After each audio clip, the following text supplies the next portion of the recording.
Amém, meus irmãos. Vamos sentar, por favor.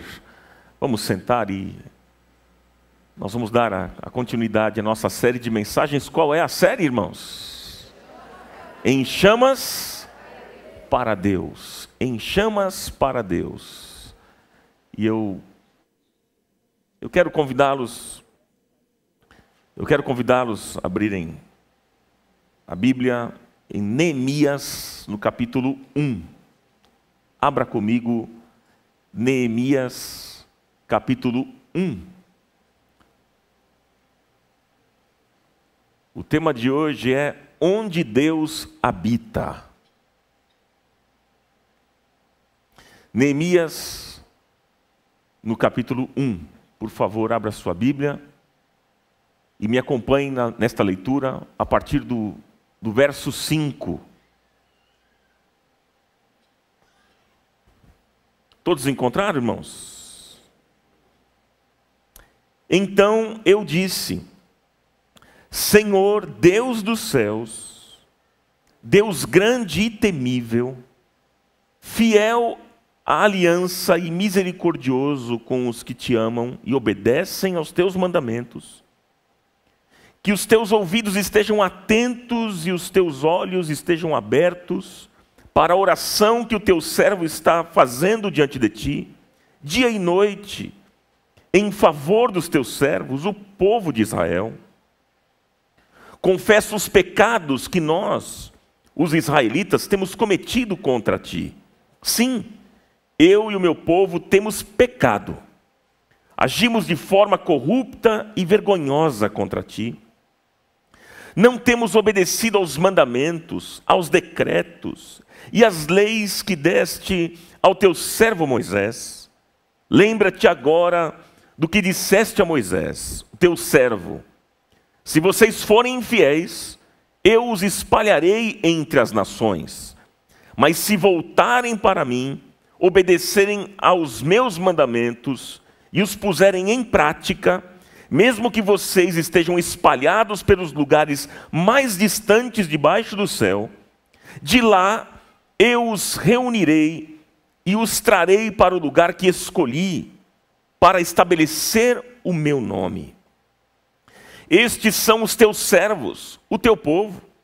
Tu os resgataste com o teu grande poder e com o teu braço forte. Senhor, que os teus ouvidos estejam atentos à oração deste teu servo e à oração dos teus servos que têm prazer em temer o teu nome. Faze com que hoje este teu servo seja bem-sucedido, concedendo-lhe a benevolência deste homem, e que o Espírito Santo de Deus nos abençoe nesta manhã. Amém? Meus queridos irmãos, todos nós queremos experimentar algo novo. Vocês se lembram do tema da semana passada? Sim ou não?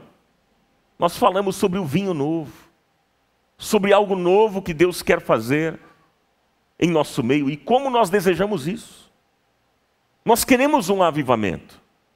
Nós queremos algo especial, uma visitação especial da parte de Deus na nossa vida, na nossa família e nessa comunidade.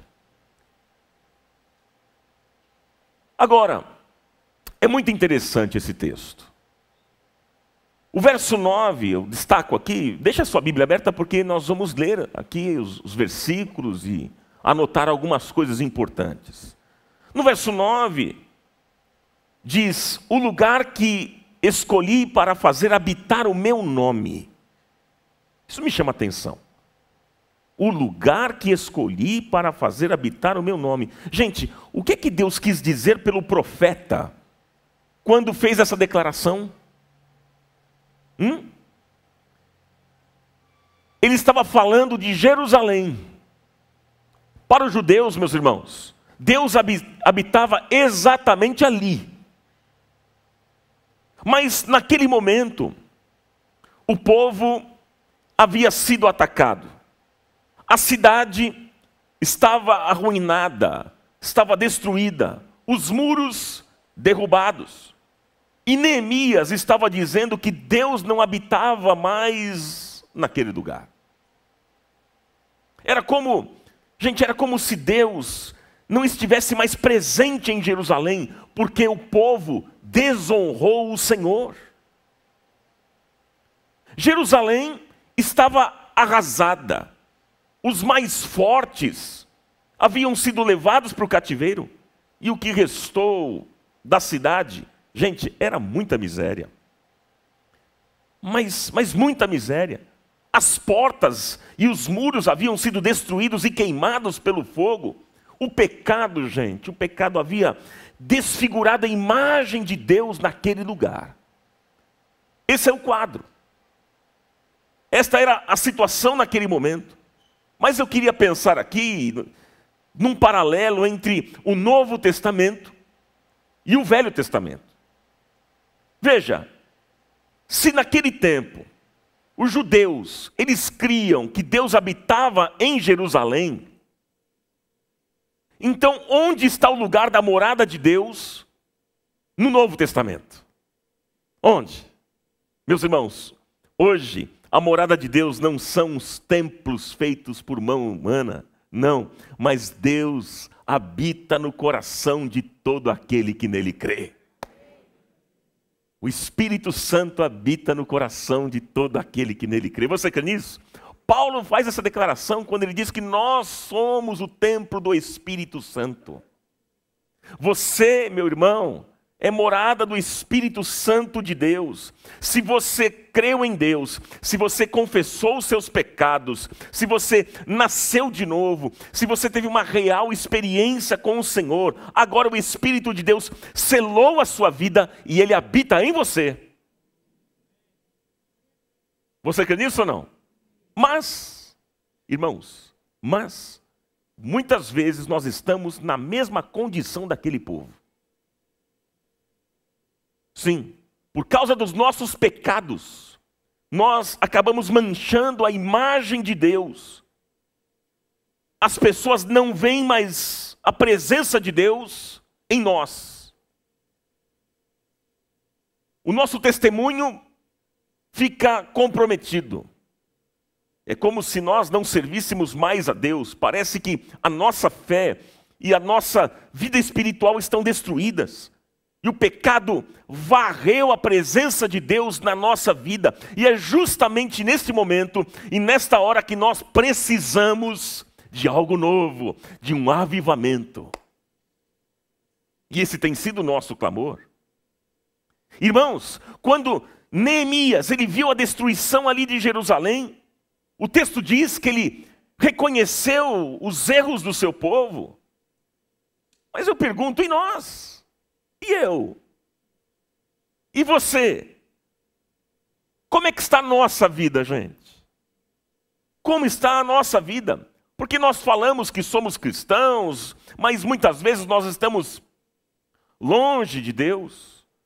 Nós perdemos a comunhão com Ele, estamos frios, estamos indolentes, estamos apáticos, estamos tão distantes de Deus.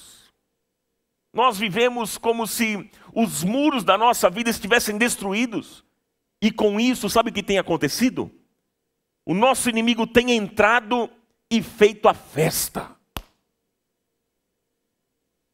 Isso é uma realidade. Então, o resultado é que nós vemos lares arrasados, filhos rebeldes, distantes de Deus, e as pessoas elas comentam: ali já não habita mais o nome de Deus. Naquela casa já não habita mais o nome de Deus.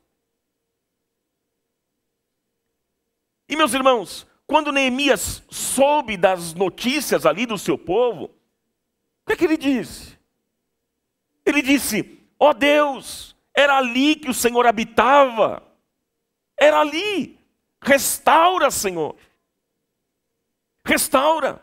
Quem sabe hoje você entrou aqui por aquelas portas desanimado, você entrou triste, chegou aqui nesta casa abatido, há uma fraqueza espiritual na sua vida, os muros estão destruídos e o diabo tem tomado proveito da situação que você vive.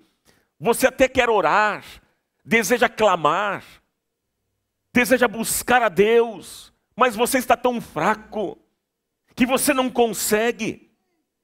Talvez, meu irmão, minha irmã, você esteja tão arrasado que não tem nem coragem de dizer que você é um cristão.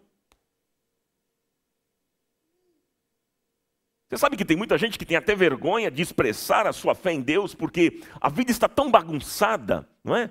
A vida está tão enrolada, tão confusa, que já não tem mais motivação para orar, para adorar, para servir a Deus e para ter comunhão com os irmãos. Porque a vida está arrebentada. Meus queridos irmãos, parece que muitas vezes a nossa casa espiritual está completamente vazia, e é por isso que nós precisamos de um avivamento urgente. Você deseja isso? Quantos desejam isso? Digam amém. Nós precisamos novamente estar em chamas para Deus. Mas aí, diante dessa introdução, você me pergunta, ok, Ronaldo, o que fazer? O que fazer? E eu queria apontar aqui alguns caminhos nesta manhã e mostrar para vocês, diante deste texto que nós acabamos de ler, 3 atitudes para permanecermos uma habitação para Deus. Você deseja isso? 3 atitudes que eu quero destacar com você nesta manhã. Algo simples, mas eu tenho plena convicção de que vai abençoar a sua vida, em nome de Jesus. E a primeira atitude que eu quero destacar nesse texto, está no versículo 5. Submeta-se ao senhorio de Deus. Qual é a primeira atitude, irmãos? Submeta-se ao senhorio de Deus. Veja aí na sua Bíblia, versículo 5, Neemias, ele está orando. E ele começa ali, ele não pede nada. Ele dá início à sua oração glorificando a Deus. E o que é que ele diz? Ele diz assim, Senhor Deus dos céus. Qual é a primeira declaração, irmãos? Senhor Deus dos céus. Veja, aqui Neemias declara que Deus é o dono de tudo. Ele é o dono dos céus, dono da terra, dos mares, do universo. Ele é dono de todas as coisas. Irmãos, tudo que nós vemos na natureza são obras das mãos do Senhor. Tudo foi criado por Ele e para o louvor da sua glória. Louvado seja o nome dEle. A Ele toda a honra, toda a glória e todo o louvor. Senhor Deus dos céus. Mas ele continua. E agora, o que é que ele diz? Deus grande e temível. Qual é a declaração? Deus grande e temível. Em outras palavras, ele diz que Deus é maior do que todos os deuses da Babilônia. Ele é maior do que todos os deuses dos amorreus e dos outros povos. Queridos, nós estamos diante de um Deus grande, temível, poderoso. Não há Deus maior, não há Deus melhor do que o nosso Deus. O nosso Deus é poderosíssimo, aleluia. Glória a Deus. E ele continua. Continua dizendo, Deus fiel, que guarda os pactos. Irmãos, nós temos um Deus de pactos. Um Deus de aliança. Um Deus de promessas. Um Deus que é fiel. E Ele não é homem para mentir, nem filho do homem para se arrepender. Ele é um Deus de promessas. E as promessas do Senhor se cumprirão na sua vida, na hora certa, no tempo certo, do jeito certo. Você crê nisso ou não? Porque Ele vela pela sua palavra em a cumprir. Então, se Ele falou, vai acontecer. Se Ele disse, vai se cumprir. Você crê nessa declaração? Por quê? Porque Ele é um Deus fiel. E a Bíblia diz que Ele tem sido fiel de geração em geração. Ele é o mesmo ontem, hoje e eternamente. Ele não muda. Este é o nosso Deus, queridos. O nosso Deus é fiel. Aleluia. E Ele continua agora dizendo o quê? Deus misericordioso. Qual é a outra expressão aqui? Deus misericordioso. Irmãos queridos, nós estamos vivos é por causa das misericórdias do Senhor que não tem fim, mas se renovam a cada dia, se renovam a cada manhã. Se hoje você está aqui, é por causa da misericórdia do Senhor. Oh, meu irmão, minha irmã, as misericórdias do Senhor são a causa de não sermos consumidos. Este é o nosso Deus, o Deus de misericórdia. Amém? Agora, o que é que nós devemos fazer para viver em chamas para Deus? Nós precisamos então fazer como Neemias. Nos submeter ao senhorio de Deus. E dizer como Neemias: Senhor Deus dos céus, Senhor grande e temível, o Deus fiel que guarda pactos, Deus misericordioso, Pai, Tu és poderoso e eu sou o lugar da Tua habitação. Eu sou o lugar da Tua habitação. Meus irmãos, quem se submete ao Senhor vive em obediência a Ele. Não adianta nada irmos à igreja, ouvirmos a palavra todos os domingos, sempre, e não a praticarmos. Nós precisamos ouvir, é verdade, precisamos reter, precisamos refletir, precisamos aplicar a palavra de Deus de forma que ela se torne vida em nós. A palavra que era apenas profecia no Velho Testamento, habitou em Cristo Jesus. O verbo, a palavra se fez carne e habitou entre nós e está entre nós aqui nesta manhã, queridos. A palavra está entre nós, o verbo, Jesus. Oh, meu irmão, minha irmã, Jesus está vivo e nós precisamos viver esta palavra. Nós precisamos viver Jesus. Ele é a palavra, Ele é o verbo que se fez carne.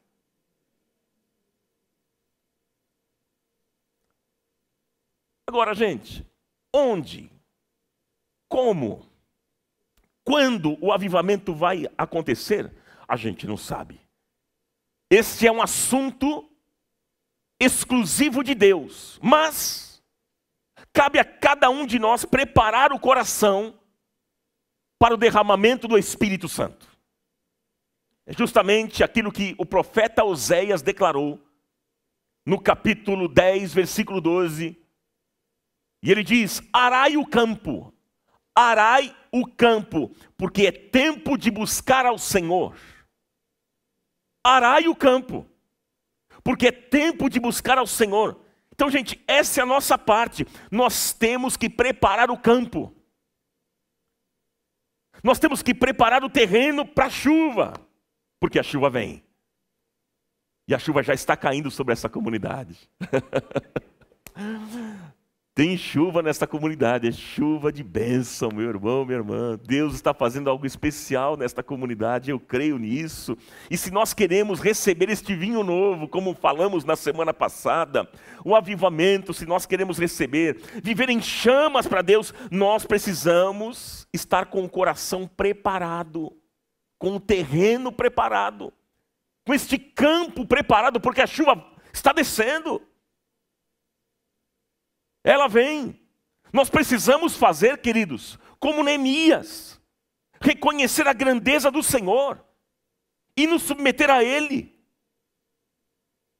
E, gente, se submeter a Deus é honrá-lo, é obedecê-lo, é servi-lo de todo o coração, é se colocar debaixo da vontade do Senhor, que é sempre boa, perfeita e agradável. É entregar a vida totalmente. Eu pergunto para você, você já entregou a sua vida ao Senhor? Sua vida é totalmente dele. Por que eu digo isso? Porque tem muita gente que diz o seguinte: Senhor, entra na minha vida espiritual, mas não entra no meu casamento. Entra na minha vida espiritual, mas não entra no meu trabalho.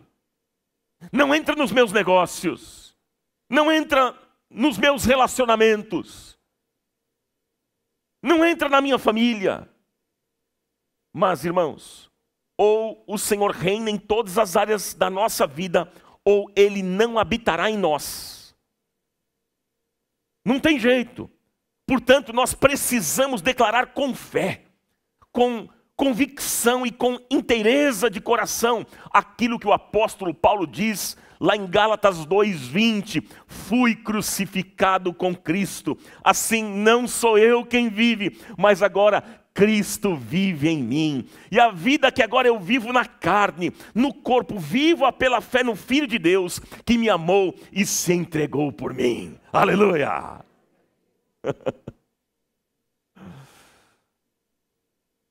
Segunda atitude, anote aí, simples, busque a Deus. Segunda atitude, busque a Deus. Olha só na sua Bíblia, por favor, o versículo 6. Olha o que é que diz, a parte A do versículo 6. Os teus ouvidos estejam atentos e os teus olhos estejam abertos para a oração que o teu servo está fazendo diante de ti, dia e noite. Oração, dia e noite, em favor dos teus servos, o povo de Israel. Olha, meus irmãos, olha que interessante aqui. Depois de Neemias reconhecer a soberania de Deus, ele intercedeu pela restauração de Israel. E a Bíblia diz que depois que Neemias, isso é muito interessante que eu vou dizer, depois que Neemias, ele lamentou, chorou, ele passou a orar e jejuar. Observe, pessoal, tenha atenção no que eu vou dizer. Ele não ficou apenas sentado chorando. Não. E por que eu estou destacando isso? Sabe por quê, meus irmãos? Porque há muitas pessoas que diante dos problemas da vida, as crises que surgem, as crises, as dificuldades que enfrentam, sentam e choram apenas isso. Sentam e choram. E o que fazem? Sentam e choram. De repente tem gente assim aqui, vivendo crises, problemas, dificuldades, e a única coisa que faz é isso. É sentar e chorar. É justamente como disse o salmista, são pessoas que penduraram suas harpas no salgueiro. Tem muita gente assim. Quando o povo de Deus ainda estava cativo na Babilônia, os estrangeiros pediram a eles que cantassem as músicas, porque ouviam falar das canções de Israel, que eram maravilhosas, eram canções bonitas, alegres, eram canções famosas.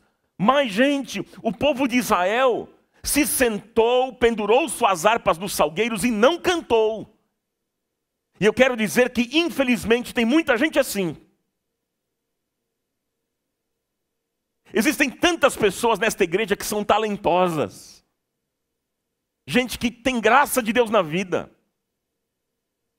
Muitas pessoas com dons e talentos, inclusive ninguém pode dizer aqui nesta manhã que não tem dons e não tem talentos. Ninguém pode dizer isso. Porque Deus repartiu, concedeu dons aos homens, a todos nós. Você é uma pessoa que tem dons e talentos.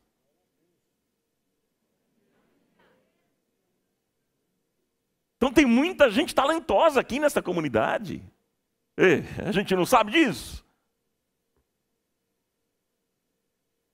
Existem tantas pessoas assim na igreja que, na verdade, estão ali sentadas com as suas harpas penduradas nos salgueiros. E é triste isso, porque só sabem chorar, só lamentam, só questionam, só murmuram. E eu vou dizer para vocês que, é claro, Deus, Ele não diz para você não chorar. Deus não diz para você não entrar em crise e não questionar, não é isso. Mas o que Deus quer de nós é que a gente não fique estagnado, que a gente não fique parado, que a gente não fique paralisado na vida, como se a vida tivesse já chegado ao fim.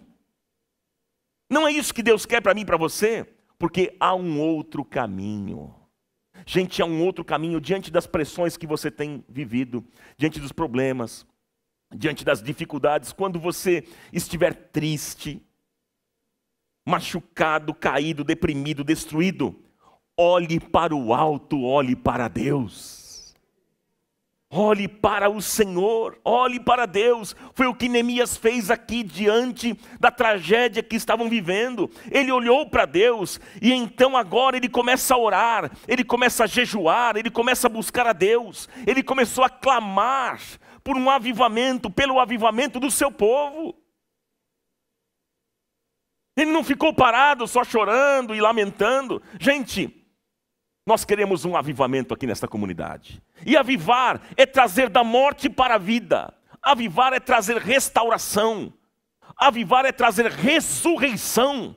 E eu creio que esta manhã é uma manhã de ressurreição. Ressurreição na sua vida. Em áreas da sua vida que já estão mortas. Eu creio. Israel estava destruído. Israel estava morto. E agora Neemias começa a orar pelo avivamento do seu povo. Gente, não fique mais parado. Não fique mais parado com as suas harpas penduradas nos salgueiros. Não, você precisa ter uma atitude nesta manhã. Você precisa se levantar. Olhe para o alto. Olhe para o alto, olhe para Deus. O autor e consumador da sua fé. Olhe para o Senhor. Busque a Deus. Clame a Deus. Ore com confiança, porque a Bíblia diz que a oração de um justo muito pode em seus efeitos. Aleluia! Tiago capítulo 5, versículo 16. Ore com confiança, porque a Bíblia diz que os olhos do Senhor estão sobre os justos e os seus ouvidos estão atentos às suas orações, ao seu clamor. 1 Pedro 3,10 é o texto. Gente, quando há clamor verdadeiro ao nome do Senhor, aí existe vitória. Onde há um clamor verdadeiro ao nome do Senhor, aí há avivamento. E uma vida em chamas para Deus. Oh, meus queridos irmãos, deixa eu dizer algo muito importante para vocês dessa manhã. Se nós fracassarmos na oração, nós perderemos todas as batalhas. Vou repetir, se nós fracassarmos na oração, nós perderemos todas as batalhas. Isso tem estado tão forte no meu coração, queridos, que nós temos promovido nesta comunidade alguns encontros de oração, como fazemos às quartas-feiras, às 6 horas da manhã, porque nós estamos entendendo a importância de buscarmos a Deus. É o que estamos fazendo com as mulheres. A minha esposa, junto com uma equipe, começaram um trabalho de oração. Quantas mulheres vieram aqui na segunda-feira? Olha lá. Tivemos aqui, para o início, quantas mulheres? 150 mulheres. Cadê a mulherada aqui? Agora, quantas não puderam vir? Deixa eu ver. Levante, pode ser sincero. Legal, na próxima você vai estar. Ah, esperou online. Aí online não tinha. Mas a gente faz também um encontro online, Débora, às 8 horas da manhã, na terça-feira. Então temos promovido encontros de oração, porque nós estamos entendendo cada vez mais a importância da oração, porque se fracassarmos na oração, perderemos todas as batalhas. Tem muita gente perdendo batalha. Porque não ora, porque está fracassando na oração. Orar o que é, gente? Orar é entrar em comunhão com Deus. Orar é acessar um amigo, é bater na porta de um companheiro. Orar é pedir ajuda a um irmão. Orar é falar com o Pai, com o Abba, o Paizinho querido. Abba, Pai, é o Pai nosso. Queridos, todos os avivamentos na história da igreja foram frutos de oração. Se nós queremos um vinho novo mesmo, como temos falado, vivermos em chamas para Deus, não há outro caminho, queridos. Nós precisamos buscar a Deus, precisamos orar cada vez mais. E o meu sonho, sabe qual é? Que aquele encontro que nós fazemos via Zoom, na quarta-feira, às 6 horas da manhã, seja o maior encontro desta comunidade. Esse é o meu sonho. Quer aplaudir? Pode aplaudir.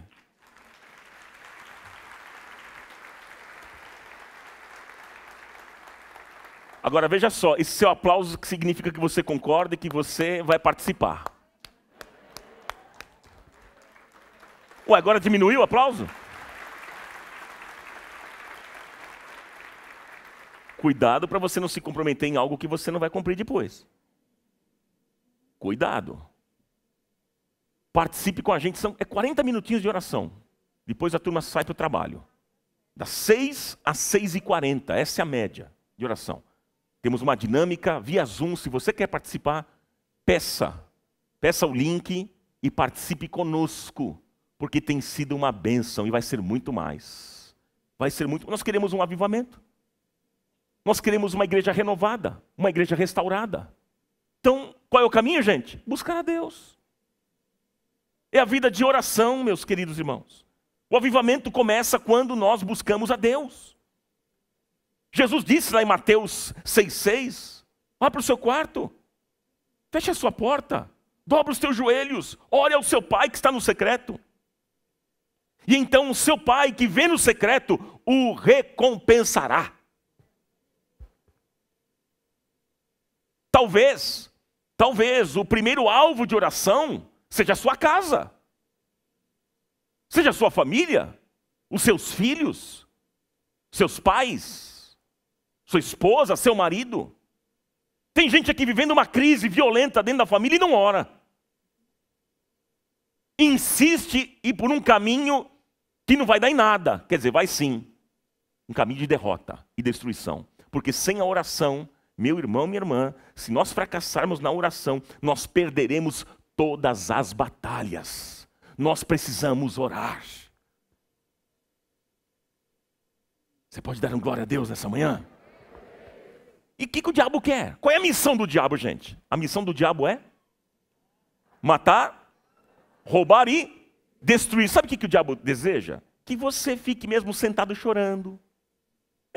Com as suas harpas penduradas no salgueiro. Enterrando dons e talentos. E dizendo, minha vida é uma desgraça. Minha vida é isso mesmo. Coitadinho de mim. Ó dia, ó céu, ó azar. Eu sou azarado na vida. É isso que o diabo quer. E qual é a resposta que você vai dar? Hein? Gente, assim como Neemias se levantou e buscou a Deus, nós também vamos nos levantar e buscar a Deus. Nós vamos fazer isso. É tempo, gente, de clamarmos a Deus com a intensidade mais profunda da nossa alma. É tempo, gente, de nós clamarmos pelas nossas famílias, pela nossa igreja, pelo nosso país, pelos perdidos. É tempo, gente, é tempo de buscar ao Senhor. Buscai ao Senhor enquanto se pode achar, invocai-o enquanto está perto. Nós vamos juntos buscar ao Senhor. Vamos junto, igreja? Sim ou não? Bora lá, com gás, com ânimo, porque o Senhor é por nós. Porque a palavra de Deus é por nós. E se o Senhor é por nós, quem será contra nós? Aleluia, aleluia. Terceira atitude que eu deixo para o seu coração nesta manhã. Abandone o pecado. Abandone o pecado. Qual é a terceira atitude, irmãos? Abandone o pecado. O que é que diz o versículo 6, na parte B agora, que é a continuação do 6 que a gente estava lendo? Na parte B, e depois o versículo 7. Olha só Neemias dizendo: confesso os pecados que nós, os israelitas, temos cometido contra ti. Eu e o meu povo temos pecado. Veja, eu e o meu povo temos pecado. Agimos de forma corrupta e vergonhosa contra ti. Não temos obedecido aos mandamentos, aos decretos e às leis que deste ao teu servo Moisés. O que é que está acontecendo aqui agora, gente? Neemias confessou o seu pecado e o pecado do seu povo. Isso me chama atenção, pessoal. Isso me chama atenção. Porque eu fico pensando, será que nós temos coragem de fazer isso? De fazer um autoexame? O que seria esse autoexame? É olhar para dentro de nós. Será que a gente teria coragem disso? Por que eu estou dizendo isso? Porque parece que é mais fácil a gente olhar para os outros, avaliar os outros, do que olhar para nós mesmos. Essa é uma tarefa complicada. É uma tarefa difícil, gente. Nós temos pecado contra Deus. E o pecado tem nos afastado do Senhor. Nós temos muita facilidade de olhar para os outros, de julgar o pecado dos outros. A gente consegue ver defeito nos outros. E nós? Você sabe uma coisa que eu tenho aprendido? Quem muito olha para a vida do outro é porque é muito difícil olhar para si mesmo. É mais fácil olhar para o outro, porque assim dá aquela sensação de conforto. Ah, não sou tão ruim assim. Aquele lá é pior que eu. Você tem coragem nesta manhã de fazer esse exercício? De olhar para você mesmo, que Paulo diz, examine-se o homem a si mesmo, não examinar o outro. A gente não vai fazer esse exercício de ficar examinando as pessoas. Aquele faz tal coisa, o outro é assim, é assado, aquele tem tal defeito. Não, não, é você. Quem é você?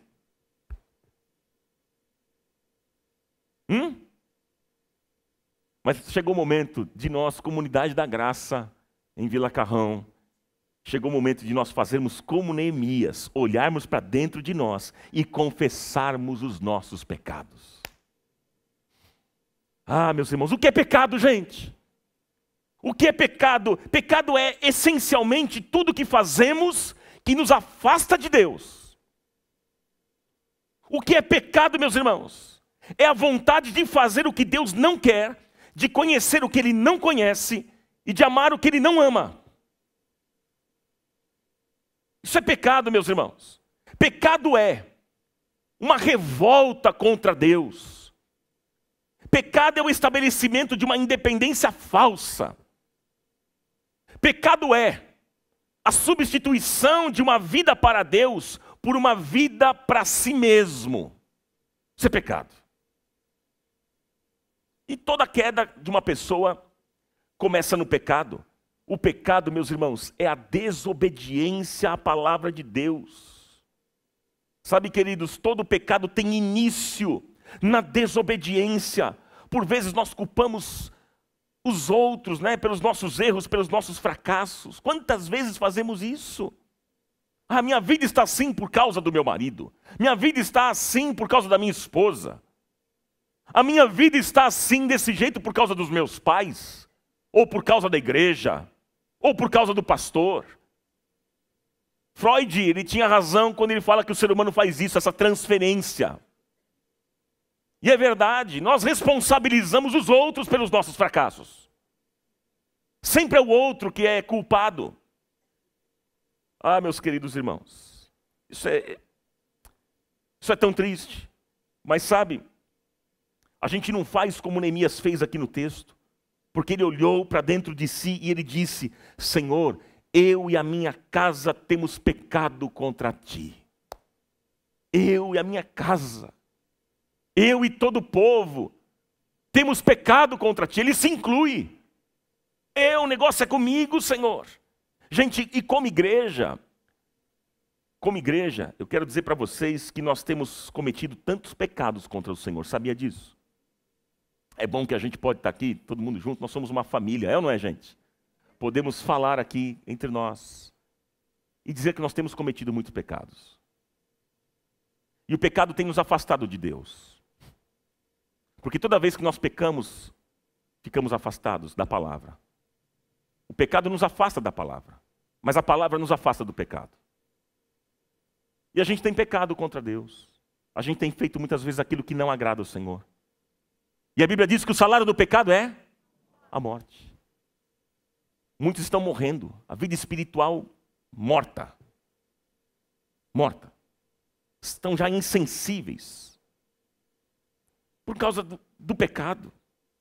Nós temos sido tantas vezes infiéis, meus irmãos, prepotentes, arrogantes. Nós somos tantas vezes egoístas. Tantas vezes nós julgamos os outros. Nós julgamos as pessoas, nós somos maledicentes. Nós somos intolerantes. Nós somos raivosos. Nós somos orgulhosos. Sabe, nós somos desobedientes. Nós desobedecemos a palavra de Deus.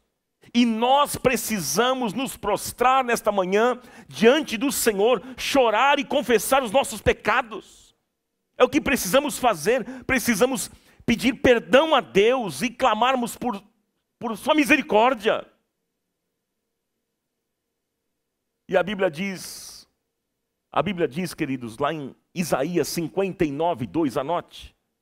Isaías 59, 2, que diz assim, que a mão do Senhor não está encolhida. A mão do Senhor não está encolhida para que não possa salvar, nem agravado o seu ouvido para não poder ouvir. Ou seja, Deus quer nos abençoar. Você tem convicção disso, de que Deus quer te abençoar? Sim ou não? Mas na continuação do texto, olha o que diz. Mas os vossos pecados, as vossas iniquidades, fazem separação entre vós e o vosso Deus. E os vossos pecados encobrem o seu rosto de vós, para que não vos ouça. Gente, deixa eu dizer para você, nenhum missionário, nenhum evangelista, nenhum pastor, nenhum bispo, nenhum apóstolo, nenhum, que mais? Patriarca, nenhum coaching, nenhum terapeuta consegue resolver o problema do pecado. Não. Nenhum desses consegue resolver o problema de pecado. Só Deus pode fazer isso, meus irmãos. E para o pecado só tem um remédio. E qual é o remédio? É o perdão que Jesus conquistou pelo seu sangue. E a nova vida que Ele nos dá através do seu sacrifício na cruz do Calvário. Louvado seja o nome dEle. Oh, meus queridos, Cristo, Ele nos purifica das nossas obras mortas do passado e nos liberta de uma consciência culpada.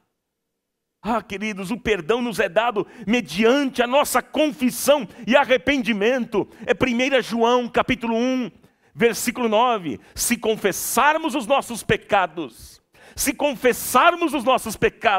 Ele é fiel e justo para nos perdoar e nos purificar de toda injustiça, de todas as nossas injustiças, aleluia!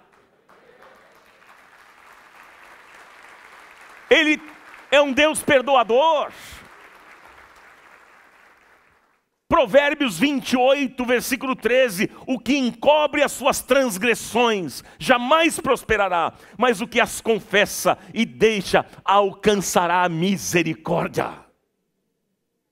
Tiago capítulo 4, versículo 8 em diante, chegai-vos a Deus, e Ele se chegará a vós, limpai as mãos pecadores, e vós, de duplo ânimo, purificai o coração, senti as vossas misérias, e lamentai, e chorai, converta-se o vosso riso em pranto, e o vosso gozo em tristeza, humilhem-se, humilhai-vos perante o Senhor, e Ele vos exaltará.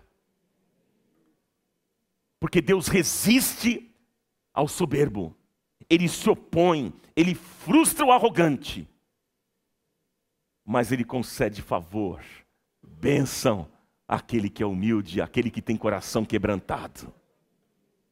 Se você se aproximar de Deus nesta manhã com o teu coração quebrantado, Deus vai te exaltar. Deus vai te levantar. Deus vai fazer algo novo na sua vida. Ele vai transformar o seu coração, Ele vai tirar esse coração petrificado. Esse coração de pedra, Ele vai arrancar. Vai fazer uma cirurgia. Hoje o Senhor está aqui e tem cirurgia que vai acontecer. Ele vai tirar esse coração duro nosso. E Ele vai colocar um coração novo. Um coração regenerado. Eu quero encerrar essa mensagem. Eu quero encerrar. Quantos querem aqui experimentar um avivamento da parte de Deus? Deixa eu ver. Gente, nós precisamos de um avivamento.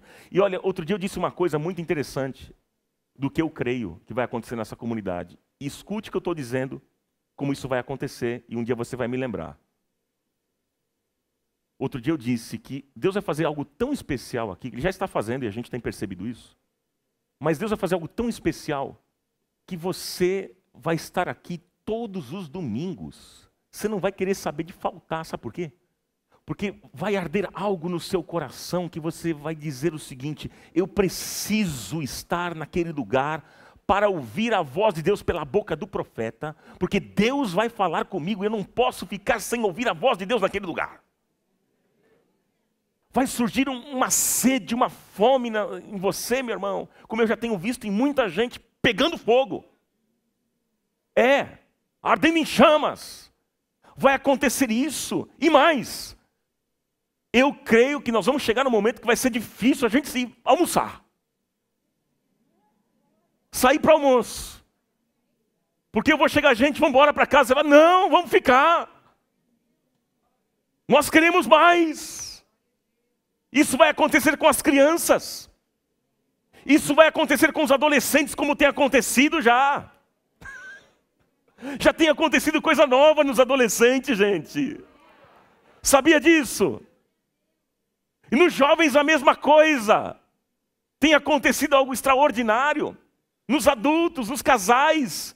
Toda esta comunidade. Ninguém vai ficar de fora. Ninguém. É a obra de Deus nessa comunidade. Portanto, apenas esteja sensível, aberto, abra-se para Deus. Porque Deus vai fazer algo novo, como nós cantamos hoje. Nós queremos viver algo novo. Diga, eu quero viver algo novo. Levante as suas duas mãos aos céus e diga, eu quero viver algo novo. Agora veja, enquanto os músicos vão chegando aqui, deixa eu dizer para você. O avivamento é obra de Deus. O avivamento é obra de quem? De Deus. Mas a preparação para esta chuva da graça é obra nossa. Cabe a mim e a você. Nós temos que preparar o nosso coração, preparar o campo, preparar o terreno, porque vem chuva. Vem algo de Deus. Então, se você quer viver em chamas para Deus, primeiro, reconheça e submeta-se ao senhorio de Deus. Segundo, busque a Deus de todo o coração, com todas as suas forças e mente. Mas também abandone o pecado. Confesse diante de Deus. Abandone. E você vai ver algo novo acontecendo. E assim você se tornará habitação de Deus para sempre. Louvado e exaltado seja o nome do Senhor e da sua palavra nesta manhã. Glória a Deus. Você pode aplaudir mais forte?